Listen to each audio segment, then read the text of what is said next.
Vous m'avez posé beaucoup de questions sur la représentation des Français sur nos antennes. Alors tout d'abord, je tiens à dire qu'on ne représente pas la France telle qu'elle est, parce que si on représentait la France telle qu'elle est, on aurait toujours 5% de femmes dans les, dans les expertes, pardon de dire ça comme ça, mais on essaie de représenter la France telle qu'on voudrait qu'elle soit. Donc sur la mixité, par exemple, vous ne l'avez pas cité, mais je le dis quand même, sur la mixité, on est passé de 25% de femmes expertes sur nos plateaux à 50% de femmes expertes, et on essaie de maintenir ce taux-là.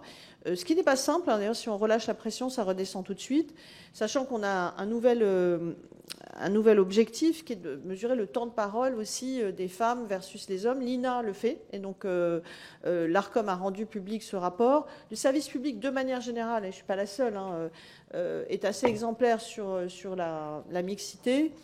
Mais on a encore du travail. Sur la représentation de tous et toutes, des différentes catégories sociales, des différentes origines, du handicap, vous avez raison de dire que même si on progresse, vous citez le rapport de l'ARCOM un peu général, mais même si le service public progresse, on a encore du chemin à faire.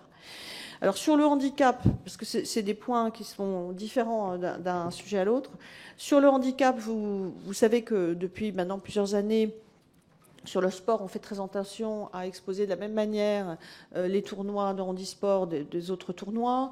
On a des séries qui parlent du handicap. On essaie de normaliser cette représentation, mais il y a encore du chemin à faire, même si le travail qu'on fait avec les associations, je trouve, est très fructueux. Sur le sujet de la catégorie sociale, vous avez raison, on est trop, entre guillemets encore peut-être, à représenter les catégories sociales élevées et pas assez les catégories sociales populaires, c'est exact. Et sur la représentation des diversités d'origine, là aussi on progresse, mais ce qui est compliqué, c'est que contrairement à la mixité où on peut compter le nombre de femmes, on n'a pas le droit en fait de compter les différents autres signes de diversité, c'est ce qui ne nous aide pas à mettre en place des objectifs de progression sur ces différents items. Néanmoins, on progresse et on s'y attache.